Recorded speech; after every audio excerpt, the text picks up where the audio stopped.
Hello, everyone. Welcome to our first instalment this year of our psychology live streams leading up to the exams. You have 5 weeks to your exams now, and we will be doing these regularly leading up to your exams. You can watch this session on YouTube after the session is over as a playback. We really encourage you for the session today and for all of the subsequent sessions to put your answers in the chat box and ask questions if you want to, and we'll try and answer what we can as we go through, but we are on a time limit. The session's planned to finish after about 30-40 minutes. So like we say, pop your answers in the comments as we go through the games today. I'm Lara. Anne is on the other picture screen. So Anne is going to start us off today, and today's session is research methods. Next week's session is social influence.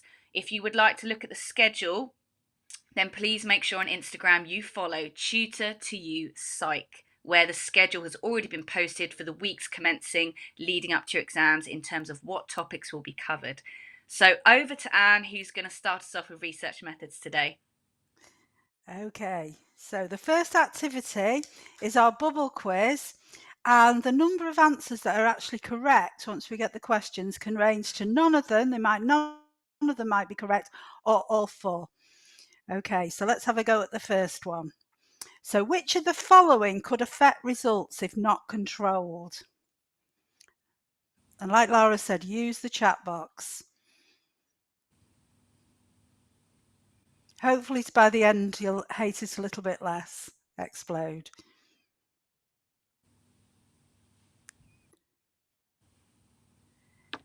God, they come up so quickly. Yes, most of you have got B. Some of you are writing A, and I know why you'd want to write A, but the idea is that you control the extraneous variables so that they don't become confounding variables, because you can't know that something's a confounding variable till after you've actually conducted the study. If something's confounded your results and it's actually happened, you haven't controlled it. So B was correct there. What is the purpose of conducting pilot studies?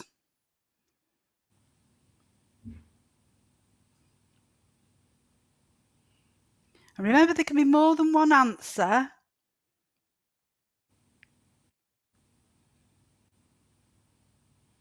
So we've got C and D. We've got a few people, well, lots of people saying C or D, but then some of you have got C and D, and that is the correct answer. They help to identify issues with the materials and also any problems with the research design before you go ahead and do your full-scale study.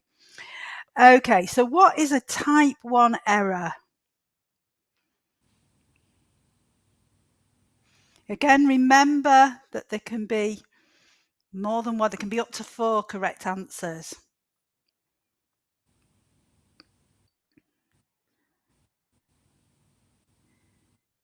Yeah, lots of people saying C.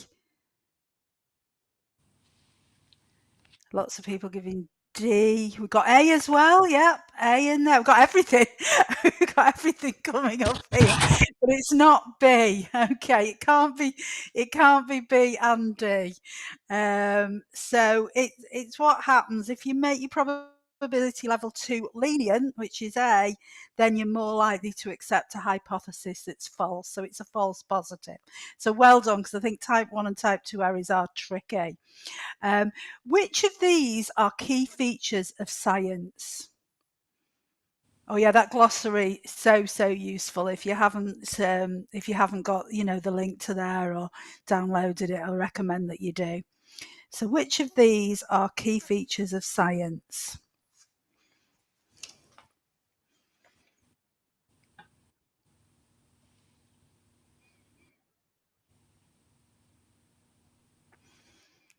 We've got all sorts coming up again. Yeah, so it's not 4. Right, it is A and it is D. So it's replicability rather than reliability. Reliability is more to do with findings. And objectivity. Can anybody tell me any more key features that are mentioned on your specification? This is really testing that you know what's on that spec.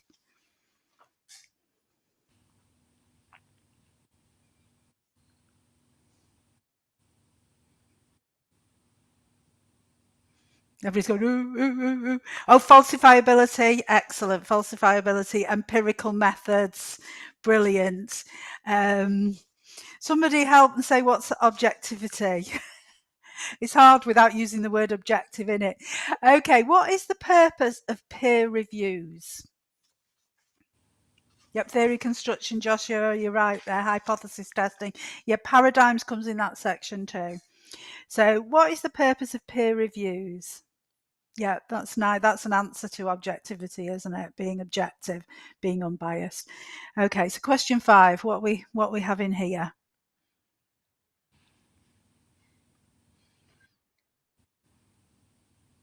Yep, we've got lots of B's and C's coming up there, sometimes separately, something together. But yeah, to check the quality of the research before it ends up in a publication. And it could also identify any errors or ethical concerns or other problems, in which case it would be passed back to the person. Okay, that's lovely. So I'm going to pass over to Lara now. Okay, guys, so we've got a 60-second challenge here. Some of you may be familiar with these games, some of you might not be yet. So, what I would like you to do, and it's really important you follow this instruction, in the chat box, I don't want you to enter your answer until you've got A, B, C, D, E, all of the answers with the corresponding number. Okay, so you're going to be matching up the letters with the numbers. So don't enter your answer until you've got all 5 down. Okay, so 60-second, guys, starts now.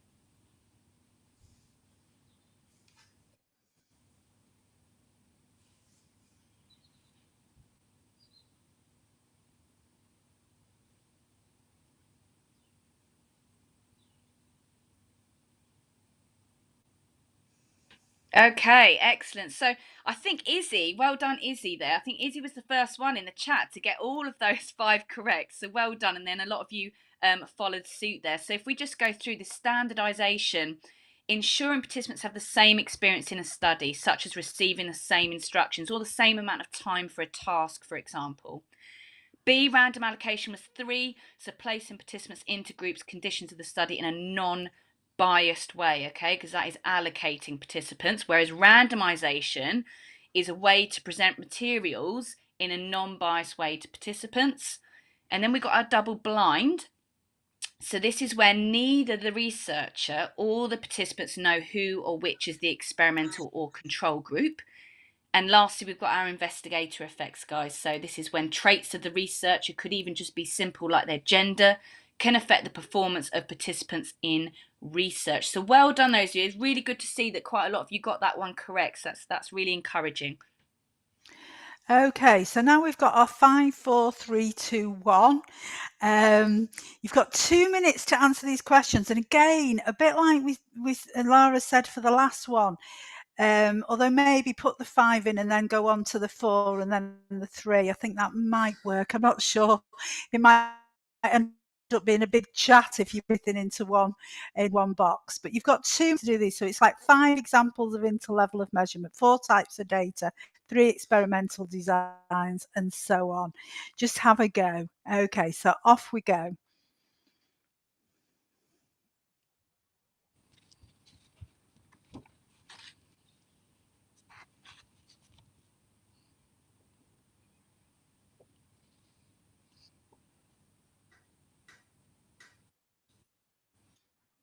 We normally have some music, but I think we've got a little bit of a glitch today, so.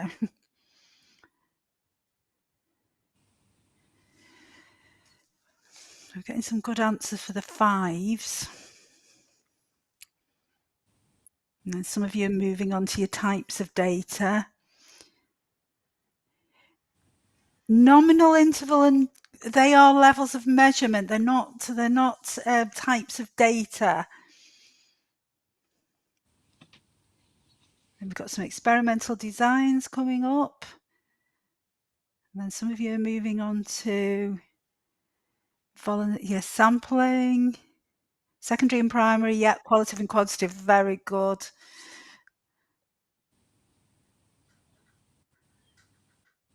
Yep, those of you coming up with the 4 types of data.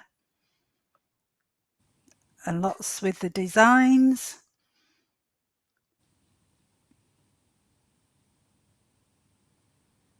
Yep, I think that's got somebody coming in with a type of test to measure a correlation. Okay, so that's the time. And say, I'm sorry, there should be some music to say when the time. So interval levels of data then. So things you could have had there were time in minutes. I did see some of these, or seconds, weight in pounds, in kilograms, whatever, speed, miles per hour, kilometers an hour, length, centimeters, inches, height, inches, age in years or months. So anything where there's a standardized continuous scale where the points, the points between, with the distance between each point in the scale is consistent, is an example of interval level of data. 4 types of data, yeah, loads of people got those right, but there was some muddling at first, and there often is, between types of data and the levels of measurement. So once we sorted that out, people got them right. I think lots of people, again, got the 3 experimental designs. So well done there. Yep, heart rate could be, yes, Molly, that's absolutely. There are others, yeah. Unrepresentative sampling techniques. Well, again, there's lots. Somebody mentioned volunteer, which again is correct. Systematic we could have. You might be surprised to have random sampling there. Can anybody explain why random sampling can be unrepresentative? Because we tend to think it's a good method to use, but why can it sometimes be unrepresentative? It doesn't represent the population that you sample, your target population. It isn't like it, if that kind of trying to put it in English would be. So why Yeah, might Natasha random got a good answer there, Anne. She said could choose the same kind of person. So the random sample, exactly? Yeah, yeah, brilliant. I really good. missed that one. Yeah, from one subgroup. Yeah, particularly if you've got like small subgroups from within your population that you might not pick any of them up. Can anybody say what kind of sampling you could use to try and prevent that happening? To try and make sure you pick up people from each of the kind of subgroups. Does anybody know the name of it? Oh, well done. Some of you are on fire here. Stratified, absolutely. Well done. Okay, and then I think somebody got as far as Spearman Rowe. What is the other option that you could, there's another answer you could have given there. What's the other statistical test to measure correlations? Might be a One bit of beginning with P, just to give anyone a hint. it might be the time. Sometimes there's a little bit of a time lag. Pearson's, Yeah, well done. really good. Yeah, Well done. chi-square, a difference or association rather than a correlation. Okay, so back over to you, Lara, for some Perfect. multiple All right, choice. so we're going to be doing a bit of a multiple choice now. So first question's up. So you're just going to be putting the correct letter in the chat box for me, guys. So why might a questionnaire be better than an interview? And there's only one correct answer here. Wow, you guys are quick. Okay, so A is the correct answer. It looks like you pretty much all got that correct who's put the answer in so far. Yes, so anonymous answers may be more valid. Obviously, we can't have anonymous answers with an interview so much. So number 2 then, well done. Which of the following involves tallying behaviours in an observation?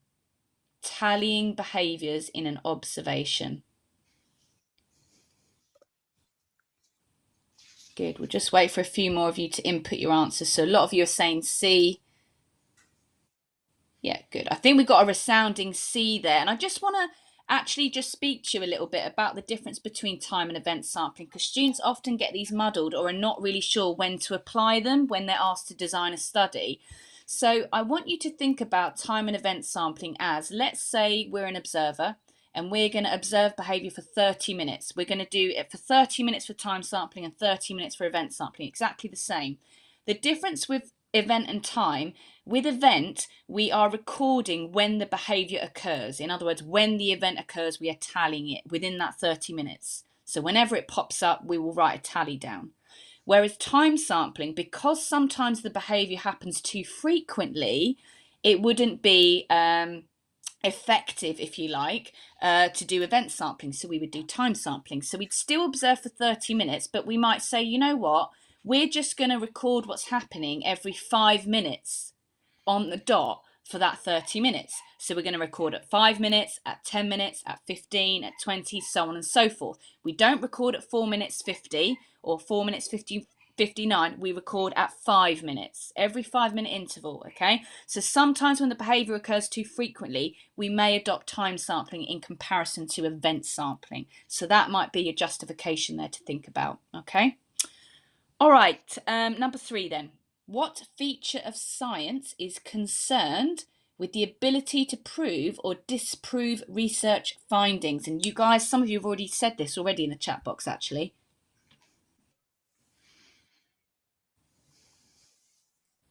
Really good. So all of us are saying A. Yes, so falsifiability is the correct answer there. Well done. Excellent. 4. Which of the following is a way to analyse emerging themes? That's the key point there of that question. Emerging themes from a qualitative data.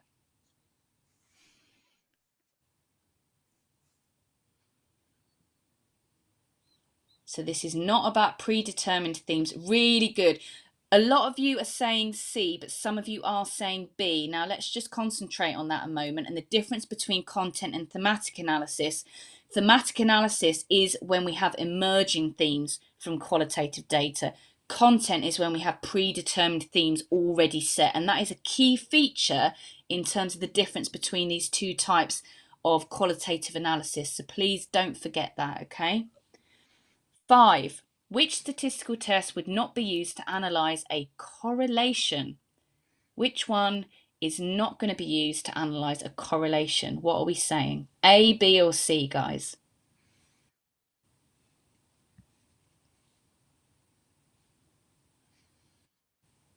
Yeah, good. I think you guys already kind of answered this question before. So yeah, B is the correct answer. Spearman's and Pearson's both used for a correlation. Well done, those of you who have put B. Really good. And number 6, which is not a measure of central tendency? I'd be surprised if anybody gets this wrong. So which one is not a measure of central tendency? What have we got, guys? A, B, or C? Yes, excellent. The range, what is the range? Who can tell me what the range is? What's that called? It's not a measure of central tendency. What is it?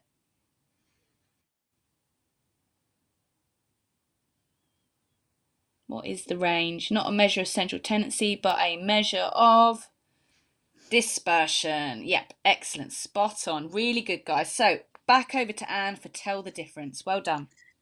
Okay, well, let's see if you were concentrating when I said this before. Little test now. Can you briefly describe the difference between extraneous variables and confounding variables? What's the difference between them?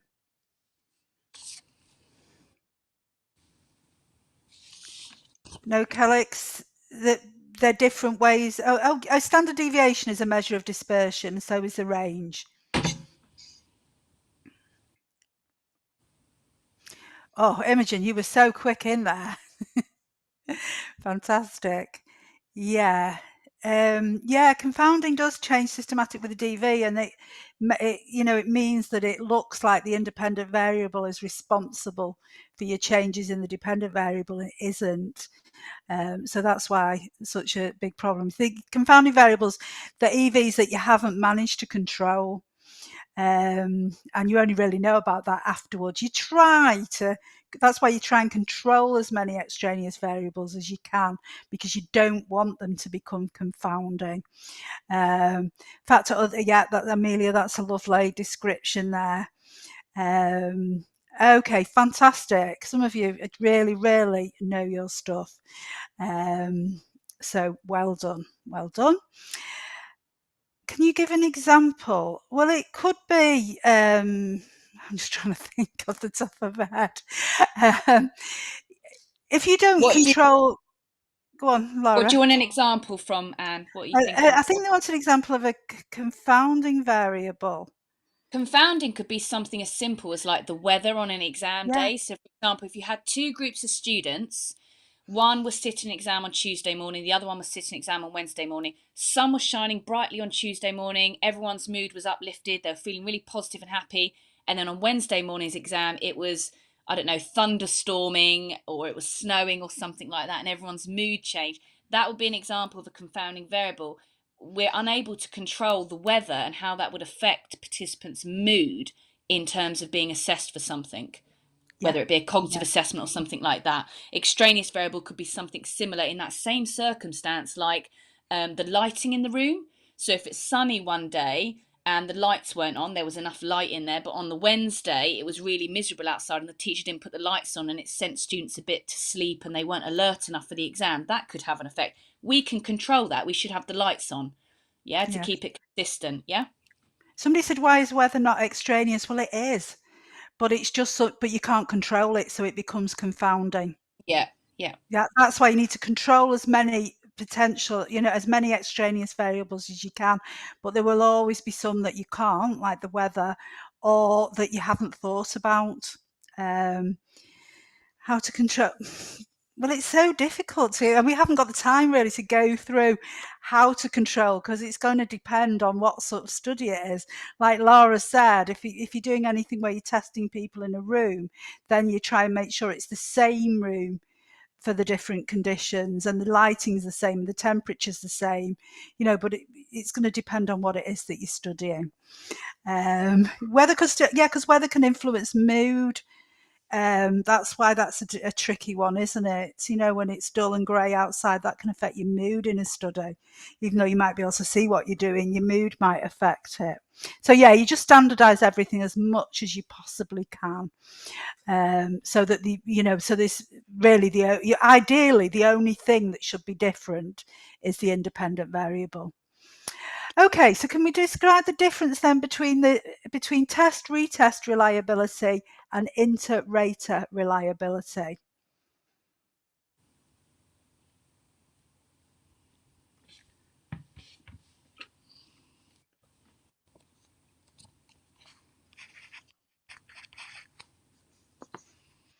Okay, getting some great answers here. Yeah.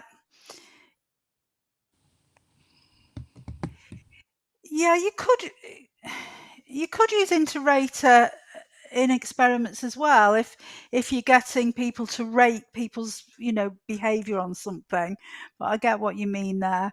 But yeah, test retest is where you test the participants again, you repeat it and look to see if the results are consistent. So say if I was going to give you an intelligence test today and then I might give you the same test next week and then correlate, and you would expect that your results should be pretty much the same. Inter-rater reliability, any study where more than one researcher has sort of gathered data, they've rated something or they've observed something, and again you correlate it to check for consistency. And somebody said, yeah, a few of you have been saying that 0.8 or 80% kind of similarity is seen as being the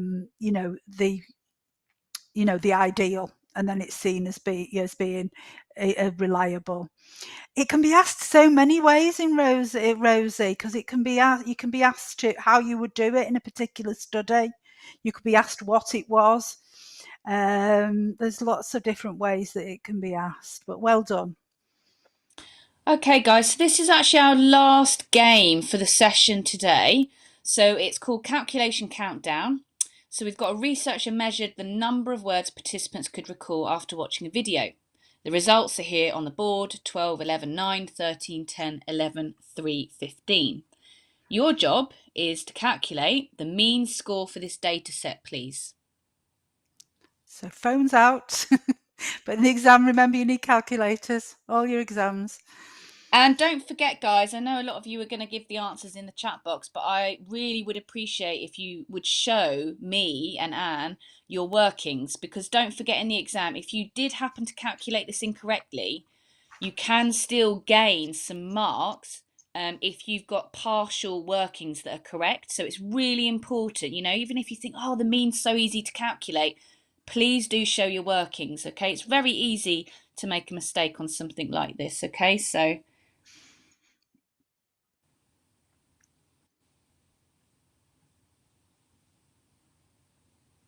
really good. Excellent. Well done, those of you that are showing there the workings, how you've worked that out.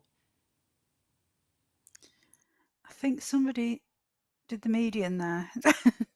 Did they? God, the answers are going through so quick. We've got nearly 800 students here, so I it's know. You very hard can't to see see. them. Okay, all right, let's look at the answers. So well done. I think the majority of you got this correct. A lot of you said 10.5. So just to say, obviously, a lot of you said add them all up, divide by 8. So the total would be 84. Divide that by 8 and you get 10.5. So really, really good, those of you that got that one correct. So let's look. We've got one more question.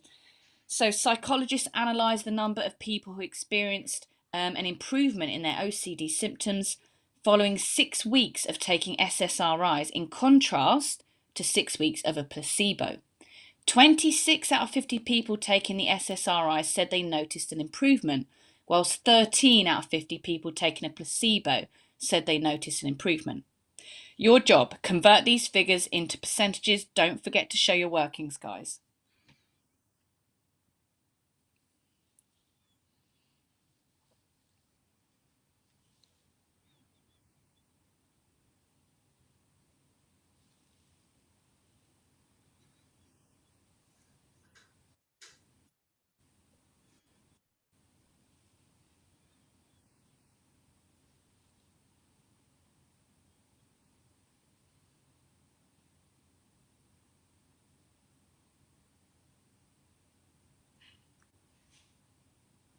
Good, some really good answers coming in. Keep them coming. Don't forget to show those workings, like I said. So what is it you'd be inputting on your calculator, for example, is what I want to see, yeah? Excellent, well done, Millie.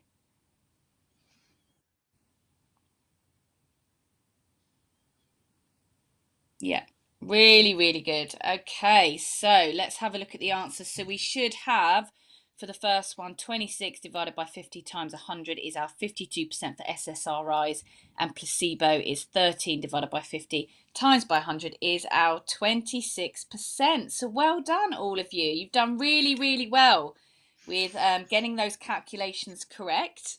So spot on. And quickly. So really well done, all of you. Done really well. And I know that some of you have been asking when the next revision lives are, and they are, like I said, on Instagram. So if you're not following us on Instagram, please follow us, Tutor2 Psych. That's where you'll get all of the updates of these revision blasts. And we will actually be doing, because I think some of you are asking about this, we are going to do a live on variables at some point, because I know there's quite a few questions that cropped up there. So we will do a live on that as well, okay? Next revision blast is social influence. That's 6 p.m. on Monday, the 22nd of April, if you wanted to note that down for those of you that might not have Instagram. Otherwise, you can go on the Tutor2 website, and we've also got the schedule on there. So good luck, all of you. Continue with your great revision that you're doing, and we'll see you next week for social influence. Yep, really impressed and really, really good answers. I was expecting 2 hours, we'd be shattered, wouldn't we? Okay, so